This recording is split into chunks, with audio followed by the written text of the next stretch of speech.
Like allowing yourself to really examine where you are mentally, so that you can make the best decision, and that you're not doing it out of validation from your ego.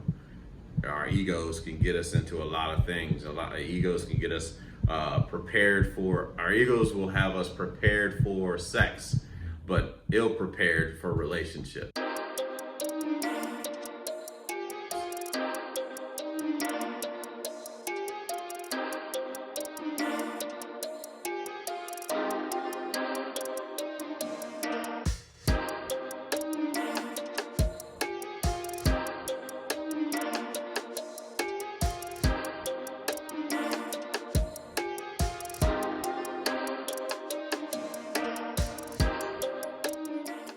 When do you think you began putting your guard up so much? I believe, like most gullible children, I trusted a lot of people, right? So naturally, I fell into a lot of holes where people were trying to use that as opportunity to validate themselves by manipulating me. I was like I said, I was trusting. I was very trusting of people, and history and repetition will show you, if you keep doing the same shit expecting a different result, you're fucking insane. So I had to start making awareness of my behavior, because that's the only behavior I can control. I'm not able to control anyone else.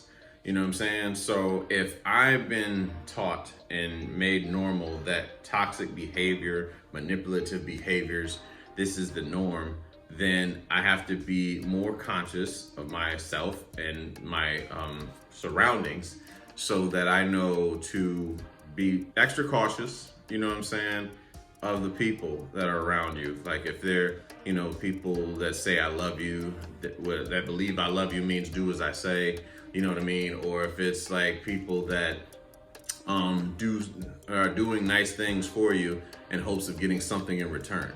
You know what I'm saying? Like basically conditional love. And when you see it, like when you hear somebody say, after all the shit I did for you, ooh, so now I'm your slave. You know what I'm saying? I have to do what I have to do what you want me to do, because you've done something for me.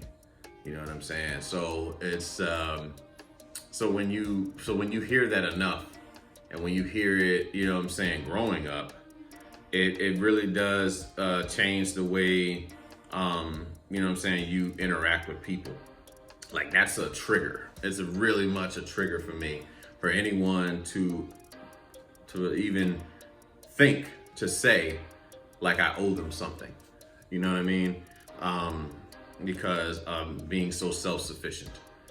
You know what I'm saying? Like I will literally, it's at a moment's notice, I'll remove that from my life. You know what I'm saying? Like if someone comes off as if,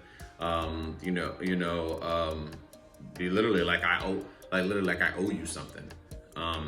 In the sense of like trying to control me. That's like it's a real trigger. And for anyone, you know what I'm saying, to come off, don't do shit for me that you want to remind me about later. Honestly, I'm good. Especially when it was your fucking idea. You know what I'm saying? I didn't come to you asking for this favor. You went out of your way to do the shit by yourself. You know what I'm saying? And that's where I am with that. I know what it's like to have family members that be coming up, you know what I'm saying, asking you to do shit, you know what I'm saying, and then not being appreciative for it. I get that. You know what I'm saying? I've seen that enough. That ain't the case. But when the situation is like, when you decide that out of the kindness of your heart, supposedly, or manipulation of your heart, you wanted to do something for me, then that was solely on you. You know what I mean? That reflects you. No one asked you to do it. I didn't think to do it. It doesn't mean that I'm not grateful for what you've done, but it's what you chose to do. But when you come off like, so because I do this, now you have to do the very same thing, if not more. So it's a control. So it's a form of control. And honestly, if it's like that, you can keep that shit. That's where I am with it. That's how I move with people. You know what I'm saying? So like, if it's something, like I said, I work on being self-sufficient. So if you feel like because you do some shit for me that I owe you, or I'm in debt to you or something like that, yeah, you can forget about it. I'm good. Like, don't do anything for me that you intend to remind me about later as a form of control. It's a straight up trigger, and I back up. I back away from people that engage in such behaviors. You know what I'm saying? And being honest and holding myself accountable, that was shit that I would do because of what I saw. You know what I'm saying? Holding people accountable. If I made some food for you, I sit there and wait for you to eat the shit. You know what I'm saying? Like, just trying to be validated that I'm lovable. You know what I'm saying? Well, indirectly. You know what I mean? I'm looking back at it now. I'm able to say, like, yep, that was some beta bullshit that I was doing. You know, sitting there waiting for somebody to validate me. You know what I mean? Don't need to be validated. But like putting your guard up, situations like that has definitely taught me that. It's like from being very gullible, believing that people are very trustworthy and that they're kind, and especially like in business. You know what I'm saying? Especially like when people smile in your face and then you find out you got a shady ass contract. You know what I'm saying? On a situation, maybe it's an apartment or maybe it's like a house and whatnot. I ain't with all that shit. You know what I'm saying? Like especially like with DirecTV or coming into like an apartment complex.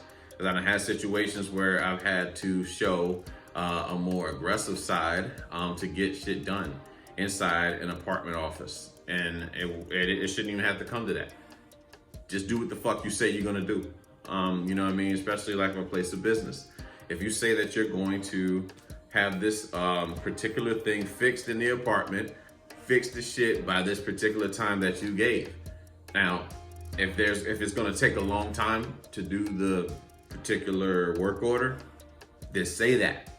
But don't tell me that this shit is gonna be done by Tuesday when you meant Tuesday 3 weeks from now. You know what I'm saying? And so sometimes you have to get about it, and ride it. Or, you know, just, or yeah, you know, many situations like that. You know, I've had, you know what I'm saying, people just want to take your kindness for weakness. And, you know, I say I pride myself on my emotional intelligence, but some of you niggas be pushing me. You really do. You really do be fucking pushing me. You know, just trying to be at peace. And you just want to keep poking the fucking bear. And I promise you, it's not going to go the way that you want it to if you keep fucking with me like that. You know what I'm saying? And, but putting the guard up, it is just literally like recognizing people ain't worth two dead flies smash. I call it what it is. They ain't worth two dead flies smash. And having to look after yourself. Having self-reliance, having unconditional love for self, practicing self-care, you know what I'm saying? No sense of, the only person you have control of is you. So, like, seeing people, when people show you who they are, believe them. You know what I mean? Like, there's some people that are very, very, think that the world revolves around them. And they want to control you into doing what the fuck they want to do.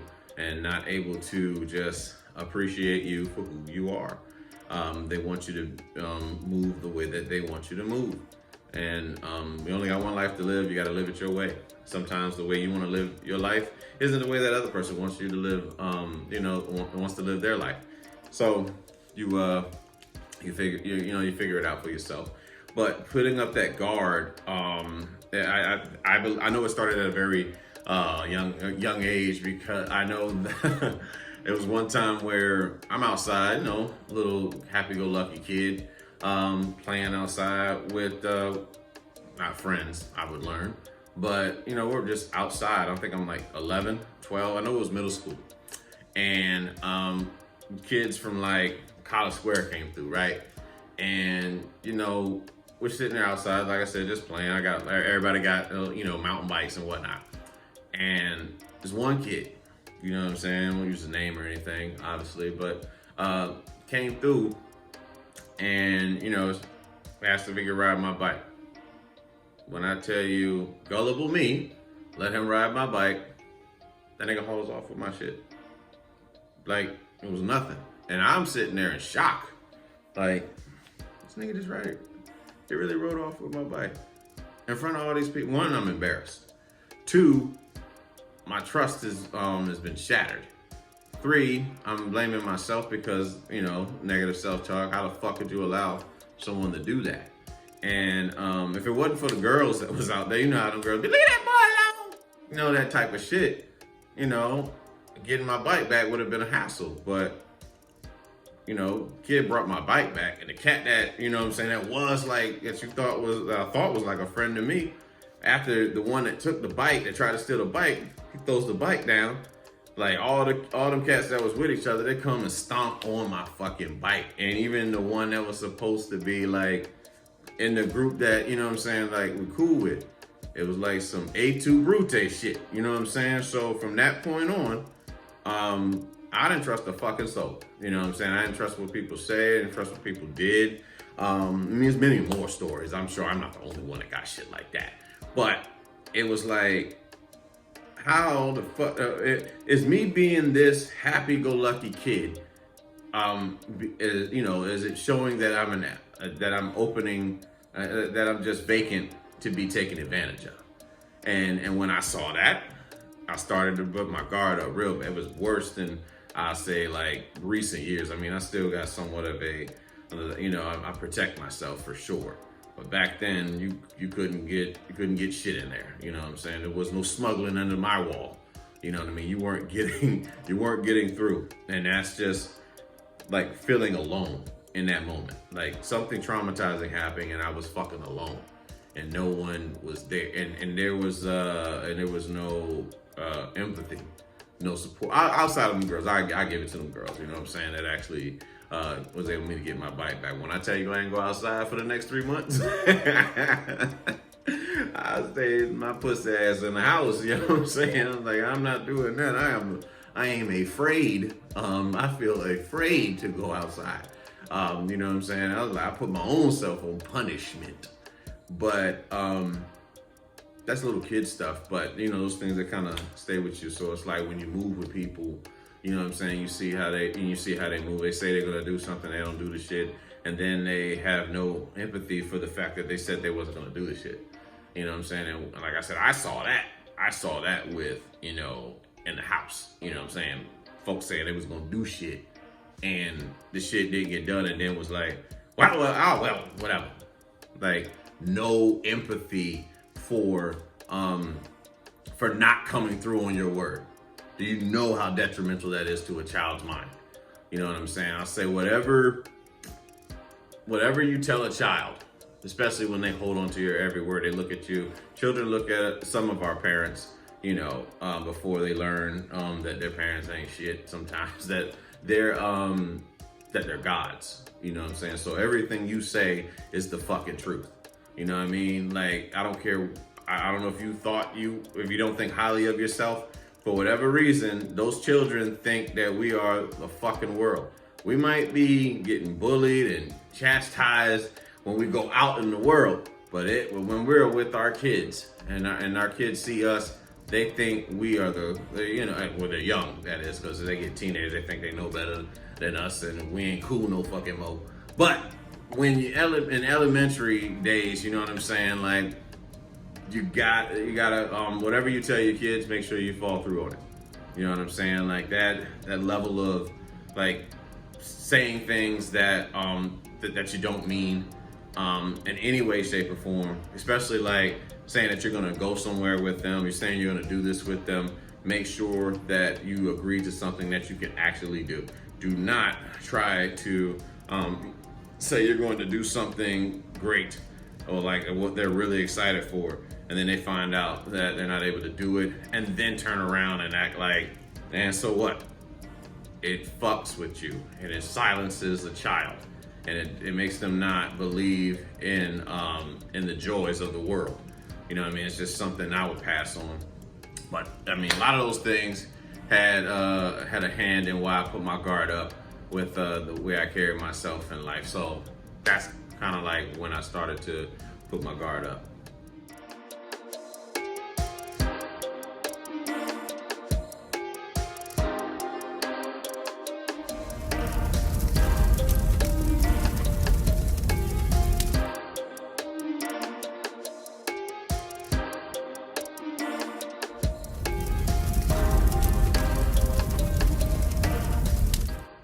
Are you more emotionally stable when you're single or in a relationship?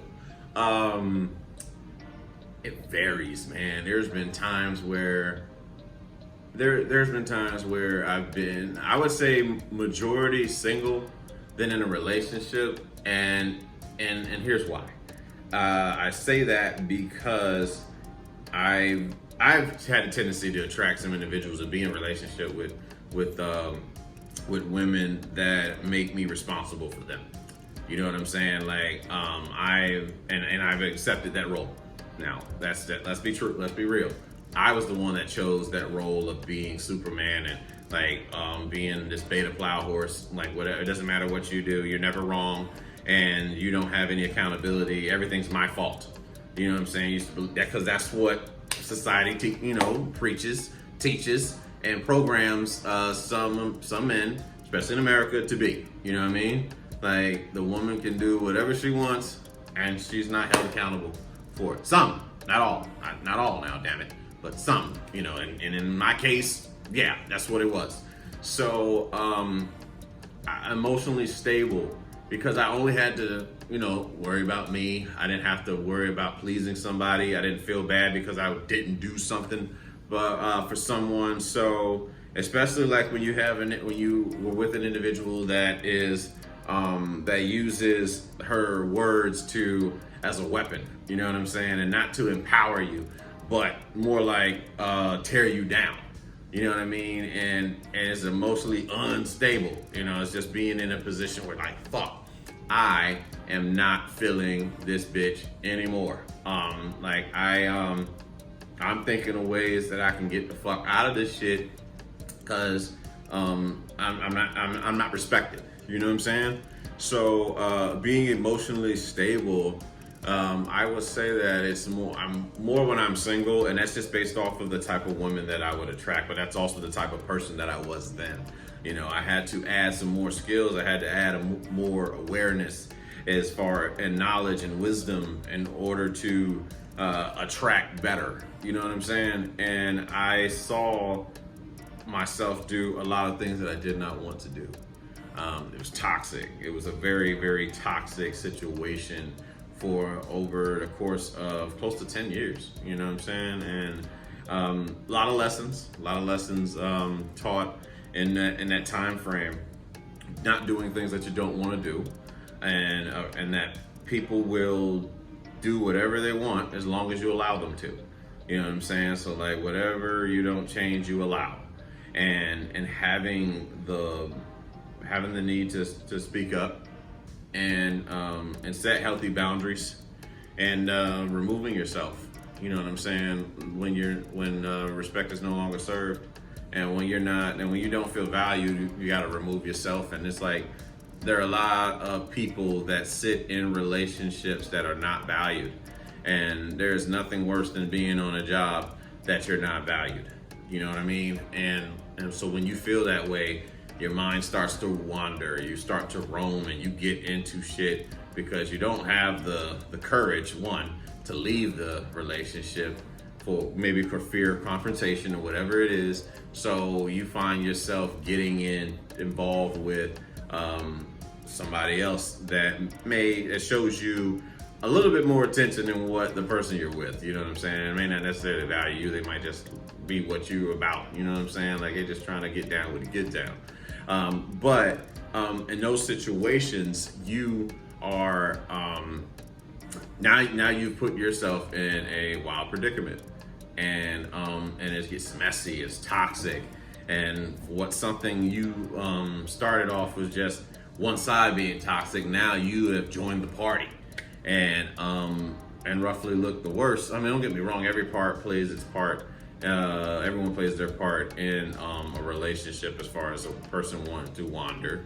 You know what I mean? That person chose to wander, but it might be influenced. You know what I'm saying? Like, don't get me wrong, everything's a fucking choice. It's not about like, oh, well, he made me cheat or she made me cheat. No. It was a fucking choice you made. We all did. We all made choices when we did that shit. Either get out of the situation like adults, or respond like children do and hide shit and then do things. That's what we did. We acted.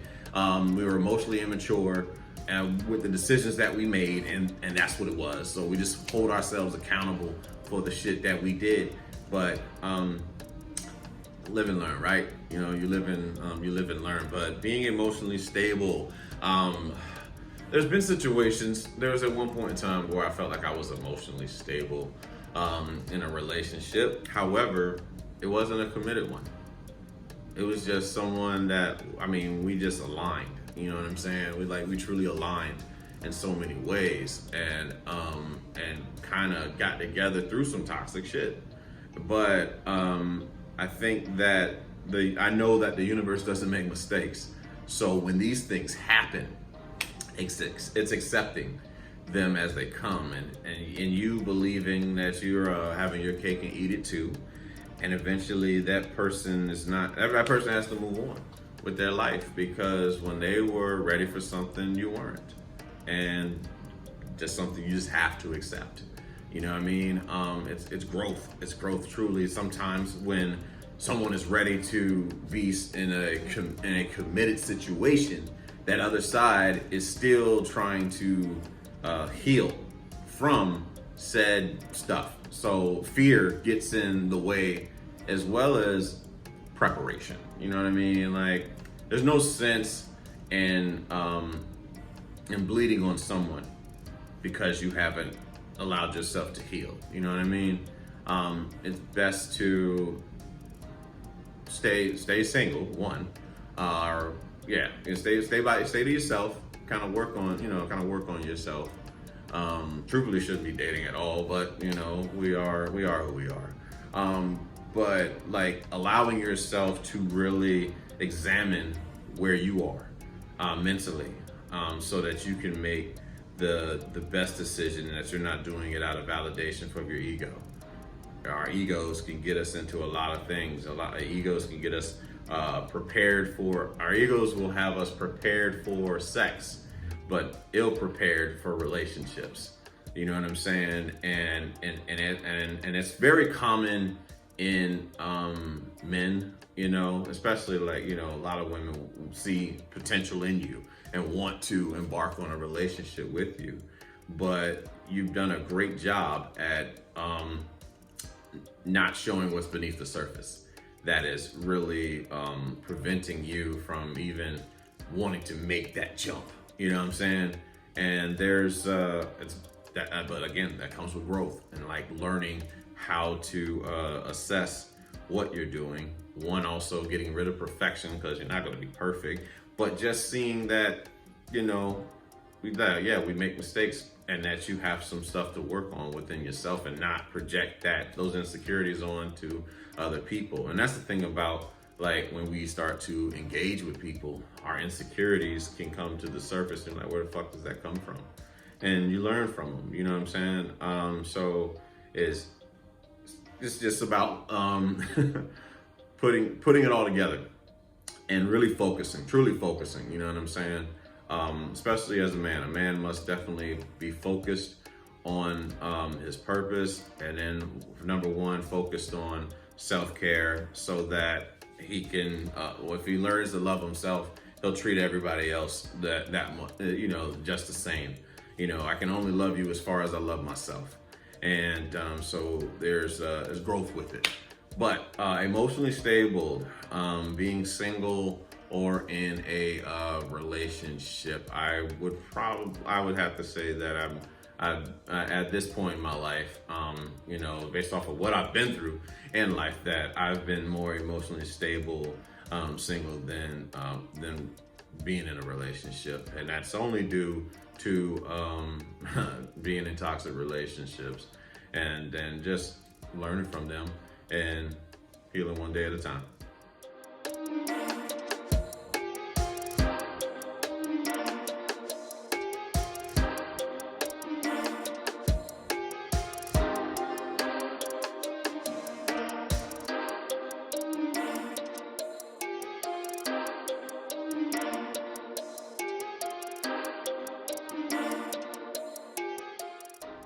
What are some things people have selflessly done that has made your life better? Teachers. Yeah, I say a few teachers that I've had in my life go like the extra mile to kind of show me my potential, if you will. Supervisors that I've had in the military that have been um, pretty much a part of showing me what I'm able to do. You know, um, there's been a few girls, women that I've had throughout my life that have done things for me, not expecting something in return, um, which I'm grateful for. I mean, just the littlest things, practically care packages. You know what I'm saying? And it's more about the thought of these things. I mean, I just met these people.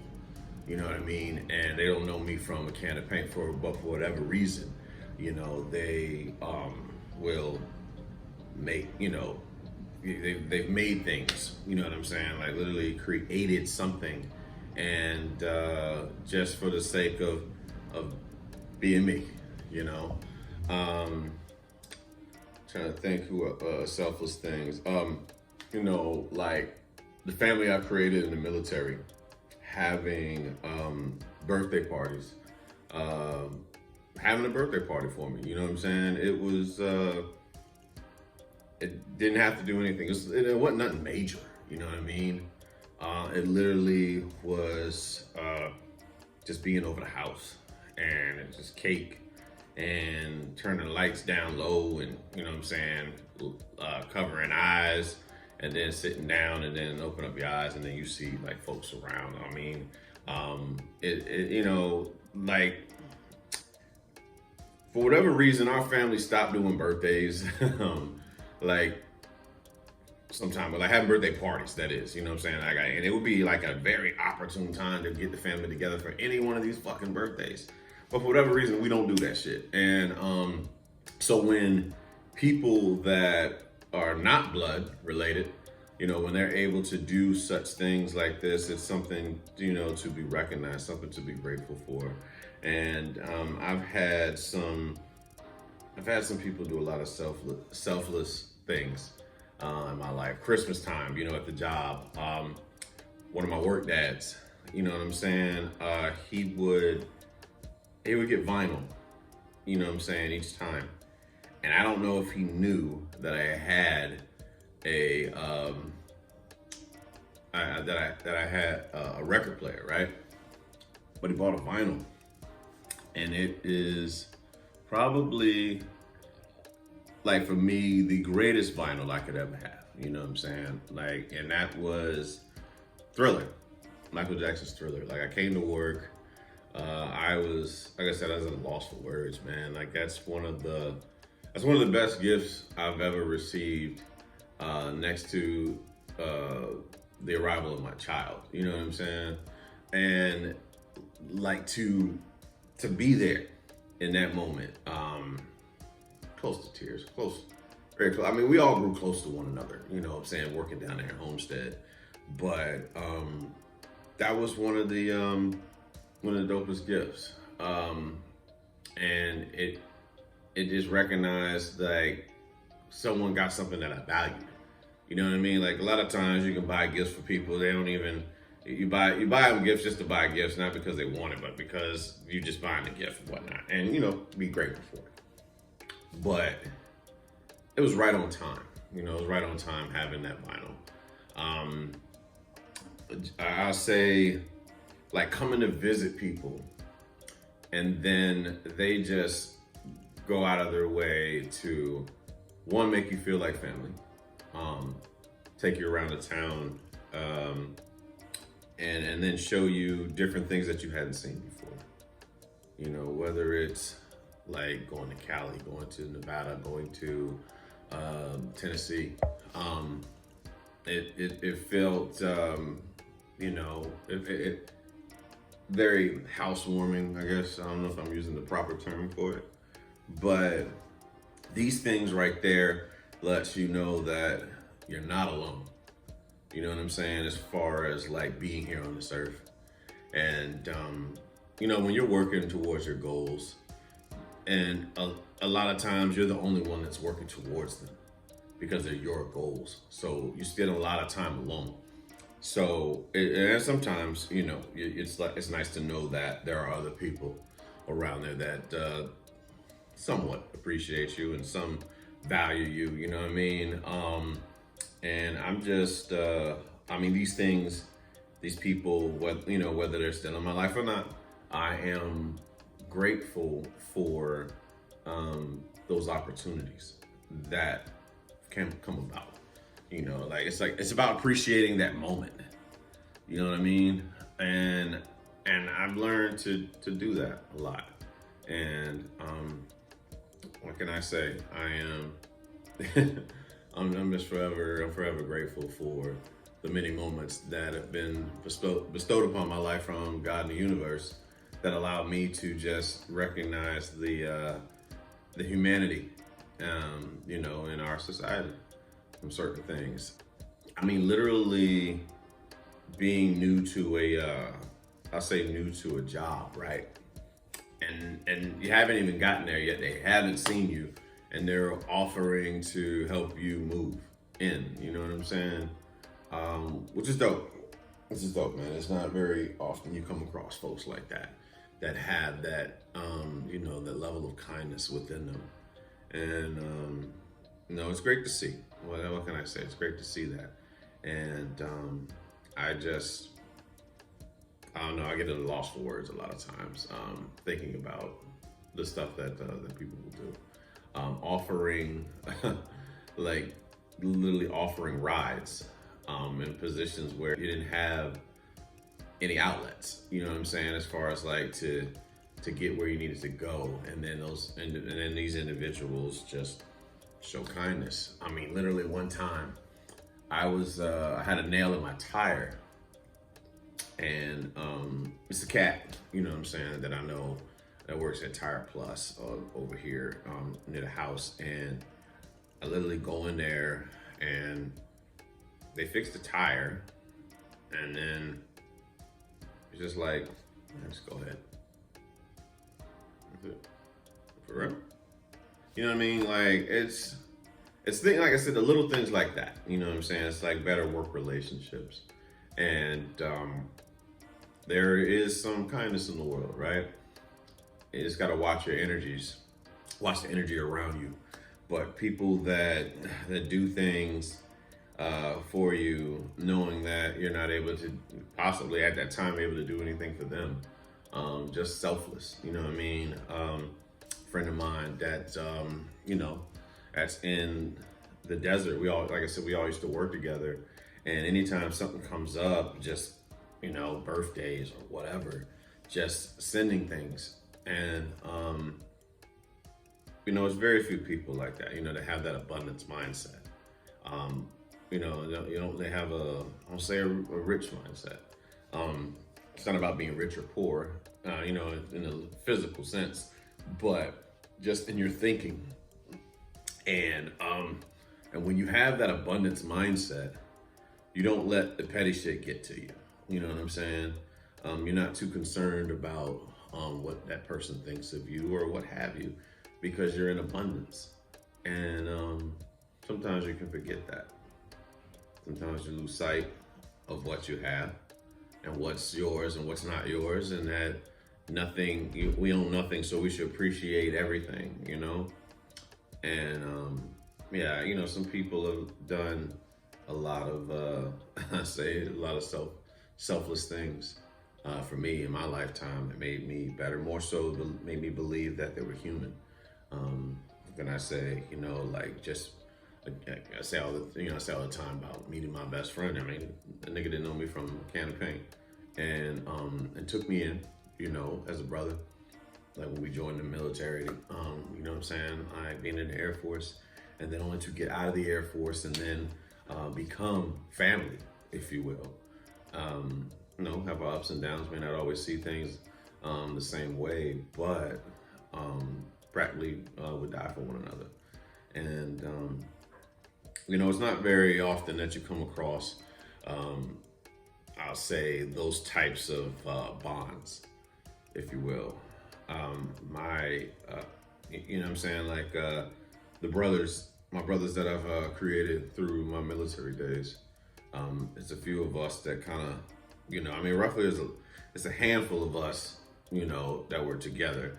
But then some of us have like branched off and formed our own cliques within that. But it's still, a brotherhood and all that stuff. So, I mean, whenever I go to, you know what I'm saying, like Spring Hill to visit, my one of my best friends and podcast partners, Jay Philly, him and his family, all, they take care of me. They don't expect anything in return. They just, what I'm saying, just a selfless group of people, my nephew, my nieces out there, cute kids, and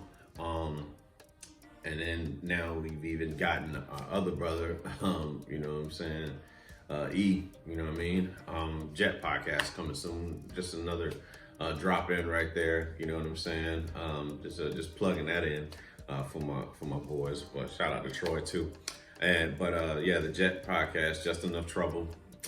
They should be coming back with some material pretty soon. I look forward to being a part of it, and more so just seeing them continue doing what they do. But whenever I go to visit them, like they just it feels like home, and I can appreciate the people that I've met and throughout my life, but definitely within the recent, like since moving to Jacksonville, the people that I've met that have become family for me. You know what I'm saying?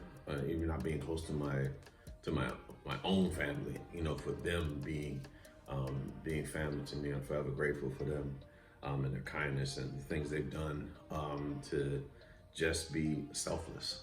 And not often you come across personalities like such, but I tell you what,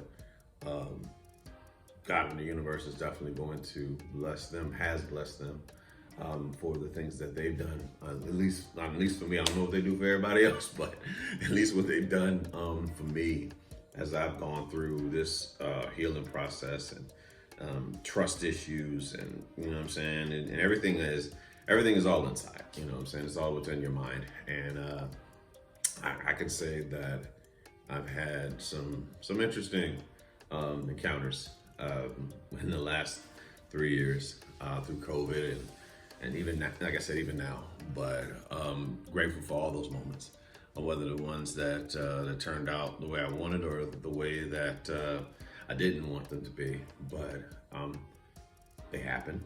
They do happen, and they'll continue to happen. It's just about accepting them. It's like it's not the event itself, it's our thought about the event that makes it good or bad. You know what I mean? And if we're programmed for negative thinking, we're going to continue to think negatively about a said thing. So it's like learning to train your brain to think of the positive. It's easier, if you do what is easy, your life will be hard. It's easy to think negative. It's easy to quit. It's easy to, fall to fear. But if you do what's hard, your life will be easy. So it's like learning to fight your own demons in your mind and push forth. But all in all, I want to take this time to just thank pretty much everybody I just talked about and a few other people that were mentioned, but just being grateful for the love that was given at that particular moment. I'm very appreciative for it. I wish nothing but I say positive and healing energy towards anyone that I've ever came in contact with, whether we're still in contact or not, and learn to forgive others, and so that you can move on with your life. And yeah, I think that's it. We're gonna leave it like that.